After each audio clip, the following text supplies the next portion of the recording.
everybody, and welcome to Whiskey at Work. This is another one of your bad ideas. This is a bad idea because I'm drinking what you paid for.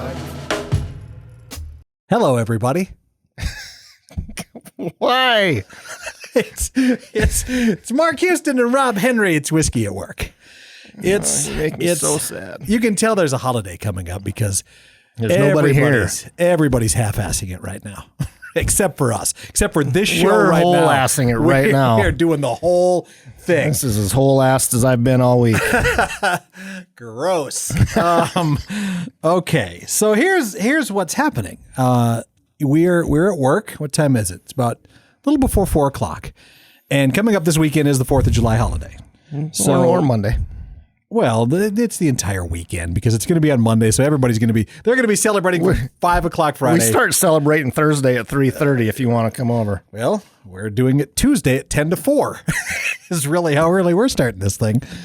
No, we of course are a media giant here in the western part of our state, and we are going to be putting together a. That narrows it down quite a little. We're a media giant in the western part of South Dakota, in the eastern central part of Pennington County. Well, I wanted to keep in it the heart of downtown Rapid City, so people can't really argue with us. We're going to on our radio stations, our Real Rock station. We are going to be doing a 3.5 day countdown. We're going to count down the 100 biggest rock songs.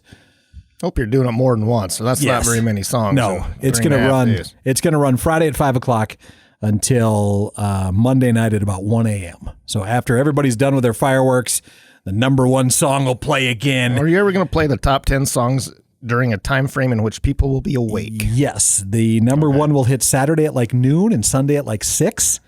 And then going, we planned this out, man. All right. This is. I don't know why I know. Don't question us, questioning man. You. I don't question your ability to drink as much as you do, Rob. Okay. Well, so no one can really. So don't question me. But what you and I did for the show was we put together these 5 segments, the 5 most iconic whiskeys in America. I thought it was pretty interesting to kind of dive into this a little bit. So we said, well, let's do this for Whiskey at Work. I think some will surprise you.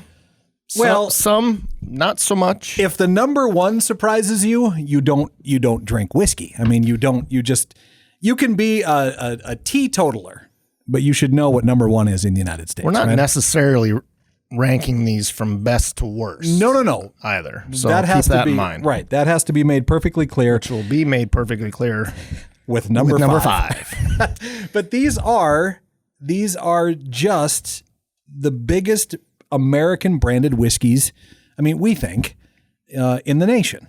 You know, there will be arguments, of course, because you can make a top 10, top 15, top 20. But I thought we would narrow it down, rather. Nail it down to. We nailed it down too. Yes, we did. And we have we have a surprise in this one too. We did have one from this list that wasn't on the list that caught us both a little off guard. It wasn't on the list. That it wasn't on the list. Okay. And so we added it as a special guest. Right. Let's start with number 5, which is that the question mark or is that number 5? It's number 5. Is it? Where's the question mark? Over here? On the end. I can't see Last. On this side. Okay. I can't see the I got it. All right. Very good. This was the most surprising one to you and I on the list. It didn't surprise me as much as it did you, but it surprised me that you've never had it. I had never had it, and it's what I'm drinking right now. It is Seagram's 7 for God. I thought it was a Canadian company. I didn't think it was iconically American, but it did. It started out in Canada. It did. Yeah. Yeah, it's based out of Connecticut now, I think. Right. And it is probably one of the best known mixers or named whiskey drinks, right? A 7 and 7. I think a lot of people who are drinking whiskey or think that they're drinking whiskey will order a 7 and 7. To me, I drank these quite a little years ago. Buddy Mike got me turned on to them, and I went through gallons. Really? It was just an easy summer drink while you're out camping. There's no caffeine in the 7, obviously, in the 7-Up, so you're not up. I mean, it is a bit of a sugar rush compared to what I'm drinking now. Boy, no kidding. but I went through a lot of Seagram 7 here. Well, and it's not 5-6 years expensive ago. either. That's No. that's another big. You can get seller. a 175 for under $20 most places. Good God, I know. It's fine. I mean, on a summer night around a campfire, absolutely. Why wouldn't you have something like this, right? Well, I think so. I mean, that's how I drank it, most of it. My mother-in-law, we had it at a basketball tournament one time, I think, and she likes to drink her scotch neat, and she tried this for her and threw it into a cup and went, ugh, rot gut. I get that too. I don't think you would. I ever don't think you sip want this. to drink it straight. No. Very bad. So it was a surprise. Seagram 7, which is also, Rob notes in our countdown that we do this weekend, that it is the only whiskey with its own holiday, correct? Oh yeah, coming up. What would July it be? 7th. July 7th would That'll be Thursday, maybe. Yes, a week from Yeah. week from this Thursday, or no, it'll be this coming Thursday. It's right. I think is it Dive Bar Dive Bar Day? Yes. On July 7th for 7/7. and it's named specifically for Seagram 7, the drink. Or somebody's got a good marketing firm. Sure. All right, let's get to Maybe number. the marketing firm's better than booze. Boy, well, they have to be if it's number 5 on the list. So number 4 would be Maker's Mark, which this is about, from Maker's forward, they're all 100% American. I gotta think that Makers comes in at 4 only because it's fairly young. The 50s, Yeah. 1950s is when this came about. Compared to the others on the list, it's a relative newcomer. Right. And Makers, I mean, it's a solid whiskey. Oh yeah. Their 45, I think, is the kind of the is it the 45? Is that what it's called? It's 46. 46. That's probably their best. Of the what do you like better? That French oak cask is good. Really? Yeah. Do we have some of that here? Yeah. You had it. I did? Had it. We had it at Justin's a couple weeks ago. Oh, good Lord. Then I bought a bottle, and then I bought a bottle for home. I love the fact that we've done this so much I can't remember the ones we've drank. It's made me so happy. It is becoming a bit of a blur. I'll admit. Of course, what's so interesting about Makers? I thought you were going. Well, it's the wax stripping on the top.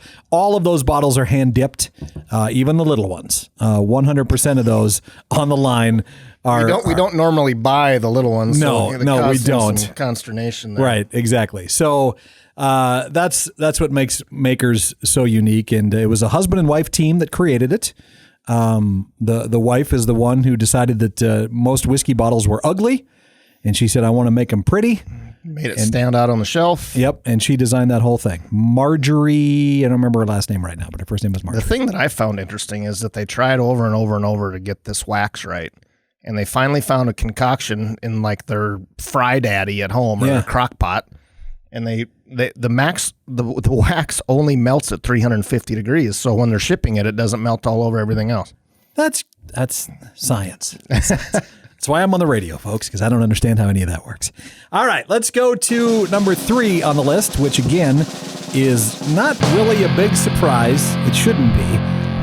Most people would consider this a bottom shelf, but That's because it's usually on the bottom right. shelf. But you shouldn't. You shouldn't. Because No, you absolutely shouldn't. I have Evan some of this at Williams home. is a fantastic whiskey, especially the bottled in bond. That's my favorite from these guys. It's the white label. Named after Evan Williams. I believe he was a Welsh immigrant back in the 1700s. Your memory is better than mine. That was a week ago we talked about this. I get the stupidest things in my head. I forgot what my kid's name is because I had to remember this. I will attest to that. But it claims to be the first distiller in Kentucky, but that can't be That's true. up for a debate. Yeah, because nobody on really a lot knows. Of, a lot of levels. I think everybody's going to make that claim in some form or another. But it's good. I just because of its price point, I would never shy away from buying a bottle of it. Again, the bottled in bond is probably the most recognized, or probably our favorite that we've had. Although the black label's good too. If you're looking for something inexpensive to take this 4th of July somewhere, you can't go wrong with a bottle of that. All right, so the top 2. If you don't know where these are going, folks, you're not drinking near enough. You have to know what the top two are going to be. So unless the surprise guest is going to throw them. Maybe. I can see that happening. Okay, that's fair. All right. Yeah, I can see that too. All right. So number two on the most iconic whiskeys, of course, it's got to be Mr. Beam. It's been in the United States being made as long as almost any of the others. German immigrants this time, last name Bohm. But when they got here, they changed their name to Beam, and I believe they're on their 7th generation of family members that create and run the distillery. They're running it. Oh, bought out by Suntory. Yep. Now Beam Suntory. A few years ago. It's Yeah, been a while. It's been a while. But again, still But yeah, still legitimately- family run. Right, which makes it really unique here in the United States and just a complete classic. I mean, what else do you say about it? And it's, well, what I'll say about it is Yeah, hold it. I don't We're still looking for sponsors here. I don't really like Jim Beam. Although they did have the one that we were looking at the store that I hadn't seen before. That was it the double barrel? Was that Double oaked. Double oaked? Yeah. Yeah. We haven't had that, so maybe we I'd have to haven't give had that a it. try. They, I kind of agree with you. Beam to me isn't where I would normally head, but they do have some products lines that are pretty good. I think the Basil Hayden line is theirs. Oh, of course. Yeah, you got to remember all the offshoots. The Basil Hayden Toast is one of my favorites. it is pretty good. The toast I thought was phenomenal. By the best Beam product I've had. Probably. Coming out of that distillery. I mean, it's my 2 cents, but I'm sure there's a lot of folks out there that are going to fight me between these last two anyway. Oh, so. of course they will. But I don't think there can be an argument. I think out of all the lists that you come across, number 1 and number 2 are rock solid, and I don't really think they can be changed. I think when you think American whiskey, these are the first two that are going to pop in your head for sure. So, of course, reveal number 1, and you kind of, I think you set it up over here too before everybody. I kept the back to the camera. Of course it's Jack Daniels. It just can't be anything else. It isn't more iconic. I mean, it's more iconic than anything. I mean, it's Harley Davidson. It's apple pie. It's hot dogs on the 4th of July. It's Frank Sinatra. It's the one thing that you see in the movies when they're trying to be whiskey, unless they're trying to do something kind of goofy. Well, and it's one of the most copied whiskeys too. Evan Williams is a prime example of that. They literally copied the square bottle from Jack Daniels. There's a lot of similarities between the labels. Right. A lot of that's a product of time. And I, having done this now for over 3 years with Rob, Jack to me was your high school, college mixer. You put that in the Coke and that's what you drank. And then Rob was like, no, drink it on ice like you're supposed to. And I'm like, there's no way. It's garbage. I rarely get to be right here, so I'm soaking this in. You should. I, just Saturday night when I was helping out up at the Loud, all they had in the outside bar was Jack. Just Jack Black. Oh, just the black? Yeah. And I said, I'll just take some of that on ice because it was just first thing I saw. And, they were like, well, as long as you're helping, we'll pay for your drinks.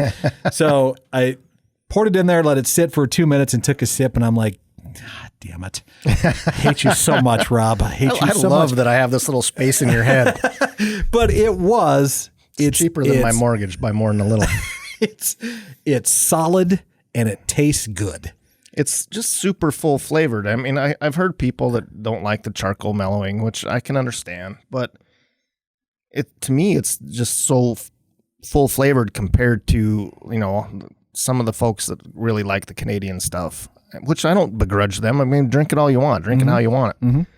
I like the full flavor. Right. And it's, for its price point too, it's fantastic. It's just in the iterations of it, of course, the Gentleman Jack, which goes through that. It goes through it twice. The charcoal mellowing. That's probably, I'd put that easily in my top 7 whiskeys. The Gentleman is just smooth.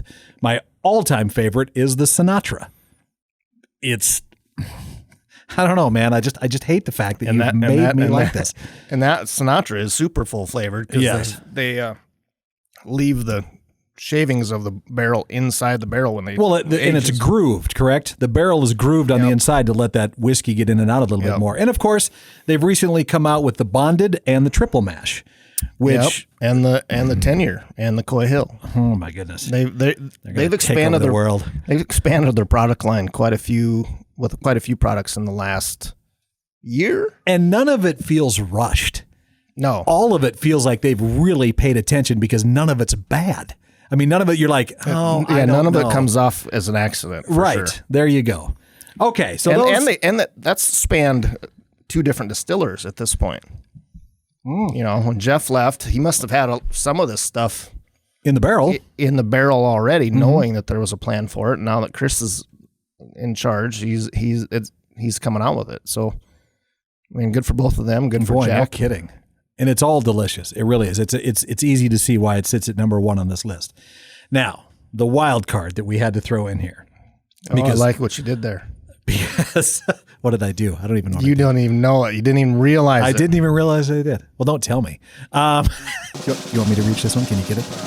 Okay, here we go. This was the wild. It card. was the wild card. Oh, I see what I did there.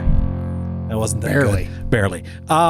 This was also. I went 4 for 6 on the garbage. should arguably be in the top 5.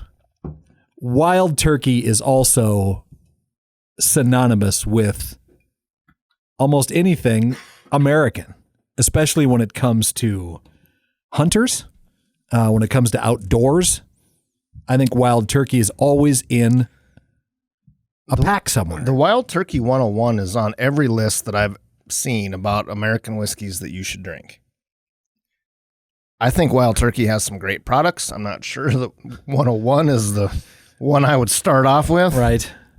But the Russell's Reserve, the Rare Breed, And the Long Branch. and the Long Branch, I mean, we're both fans of that. Yep. And I'm going through the Rare Breed that I found and the Russell's Reserve like I shouldn't be at home. It's the Russell's Reserve 10-year, right? Is that what it is? Yep. Yeah.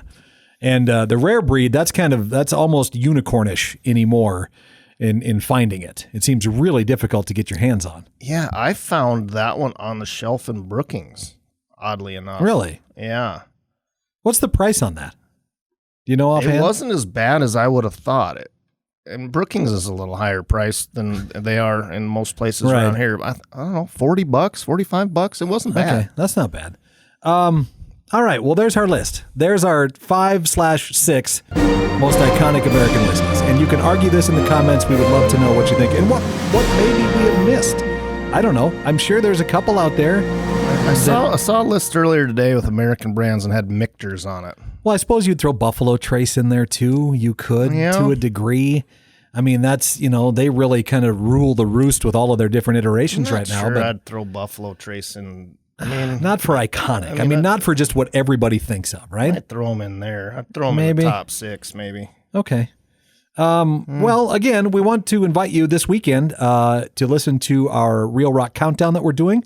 We'll have the 100 best rock songs for the 4th of July, and you can go to Timmins Market and obviously buy any of these in just 6-packs because none of them are super expensive. I think the most expensive one on the list would be Makers, wouldn't it? Yep. Out of all of those. Yeah, So- I think that little guy was, I don't know, $15. Oh, good heavens! It's good, but get the 46. I always buy the big bottle. I mean, the crap.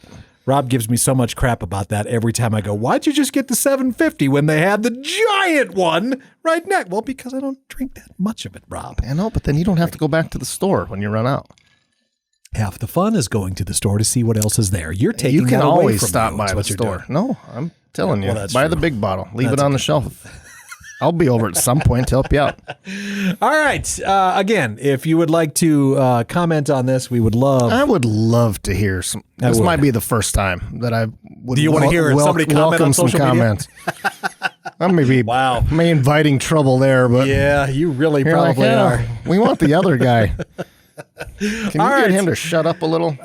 Thank you so much for watching this episode of Whiskey at Work. Happy 4th of July. Be responsible, of course. We'd like you to watch next week's episode too. So you got to be safe to do that. Please. Go America. I was wondering where you're how you were going to end that up there. I was going to wrap that one up. So That was really kind of depressing. It We need to was. try that again. it was. You know, What do you want to sing? God Bless America or something? You don't No do one it wants together. me to Nobody. sing. Okay, then we won't. We'll just end it You up know. that way. Then we'll leave it this way. Well, People yeah. kind of disappointed instead of being all they'd the be way. even more disappointed if I started in Right. with God Bless America. Thanks for watching this edition of Whiskey at Work.